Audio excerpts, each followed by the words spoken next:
अच्छा, आज के वीडियो में हम कमाल के टॉपिक पे बात करेंगे कि इंजीनियरिंग के बाद इनकम टैक्स ऑफिसर कैसे बने।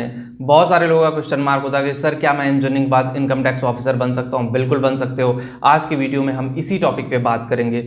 देखो, अगर आपको इनकम टैक्स ऑफिसर बनना है तो सबसे पहले मैं बता दूं, ऑफिसर लेवल की जो जॉब होती है वो ग्रेजुएशन बेस्ड होती है। तो जो लोग पॉलिटेक्निक कर रहे हैं वो लोग भी कर सकते हैं, लेकिन उसका भी मैं एक सोल्यूशन बताऊंगा। पूरा वीडियो में बने रहिएगा। सबसे पहले बता दूं कि इनकम टैक्स ऑफिसर बनने का प्रोसीजर क्या है। इनकम टैक्स ऑफिसर बनने के लिए आपको एसएससी सीजीएल का एग्जाम होता है। एसएससी सीजीएल का एग्जाम जो होता है उस एग्जाम को आपको क्रैक करना पड़ेगा। उस एग्जाम का प्रोसीजर यही है। देखो, एसएससी सीजीएल देने के लिए एलिजिबिलिटी मिनिमम ग्रेजुएशन है, और एसएससी सीजीएल का जब एग्जाम दोगे तो उसमें डिफरेंट कैटेगरी चूज करनी होती है कि आपको कौन सा ऑफिसर बनना। तो उसमें एक होता है इनकम टैक्स ऑफिसर डिपार्टमेंट, तो इनकम टैक्स ऑफिसर वहां से आप बन सकते हो। लेकिन अगर आपको लगता है कि एसएससी सीजीएल क्रॉस करना इतना आसान है, तो इतना आसान नहीं है। एक चीज बहुत अच्छी बात है, एसएससी सीजीएल में वैकेंसी खूब अच्छी खासी आती है। 10,000, 20,000, 30,000, 40,000 ऐसे कर करके वैकेंसी एसएससी सीजीएल में आती है, और हर साल आती है एसएससी सीजीएल में वैकेंसी।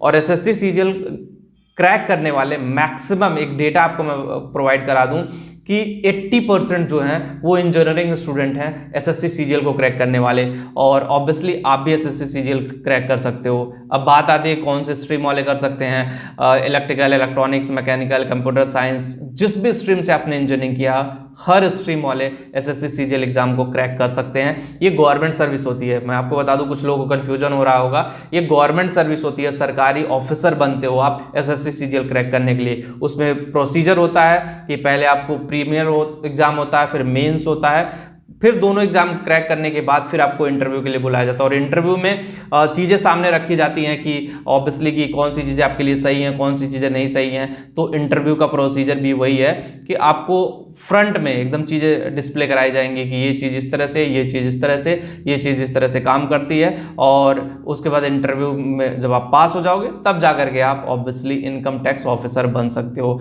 और बहुत सारे लोग हैं जो इनकम टैक्स ऑफिसर बनना चाहते हैं लेकिन किसी प्रोबेबिलिटी से नहीं बन पाते हैं। अब बात करते हैं पॉलिटेक्निक वाले कैसे इनकम टैक्स ऑफिसर बन सकते हैं। पॉलिटेक्निक वाले अगर इनकम टैक्स ऑफिसर बनना है तो सबसे पहले आपको बीएससी या बीए, बीकॉम जो भी है अपना ग्रेजुएशन कंप्लीट करना पड़ेगा। जब आप अपना ग्रेजुएशन कंप्लीट कर लोगे, ग्रेजुएशन कंप्लीट करने के बाद आप इजिली जो है एग्जाम दे सकते हो और एग्जाम क्रैक कर सकते हो और सरकारी ऑफिसर बन सकते हो, इनकम टैक्स ऑफिसर बन सकते हो।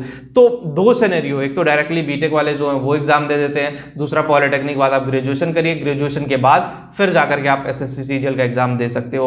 और ऑब्वियसली एसएससी सीजीएल जैसे एग्जाम अगर 40,000, 30,000 वैकेंसी आती है तो इस वैकेंसी में आपको फॉर्म फिलअप करना चाहिए। और अगर आप फॉर्म फिलअप करते हो तो शायद आपका करियर नेक्स्ट लेवल पे जाएगा, शायद करियर में अपॉर्चुनिटी ज़्यादा रहेगी। और एसएससी सीजीएल इस समय ट्रेंडिंग एग्जाम है। गवर्नमेंट वैकेंसी काफ़ी लंबे टाइम से आप लोगों को पता है कि आ नहीं रही थी, लेकिन जब आई हैं तो भर भर के आई हैं और मल्टीपल अपॉर्चुनिटी सब लोगों के लिए।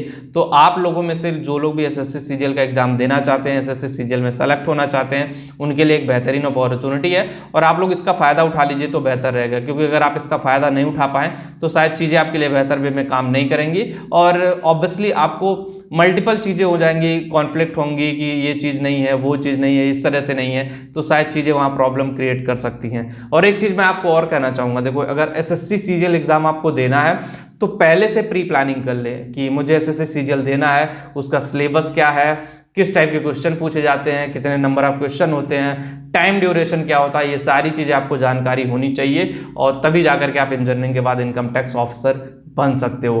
तो बस वीडियो में इतना ही होगा। इस वीडियो आपको अच्छी लगी होगी। जो लोग टेलीग्राम पे हो, करियर चैनल टेलीग्राम पे डिस्क्रिप्शन में लिंक दे रहा हूँ, कमेंट में पिन कर दे रहा हूँ, वहाँ पे भी जाके ज्वाइन करें। और जिन लोगों को करियर कंसल्टिंग सर्विसेज चाहिए, आप career@education.com पे अपने करियर से रिलेटेड जो भी परेशानियाँ हो आप डायरेक्टली मेरे से बात कर सकते हो। तो बस वीडियो में इतना ही।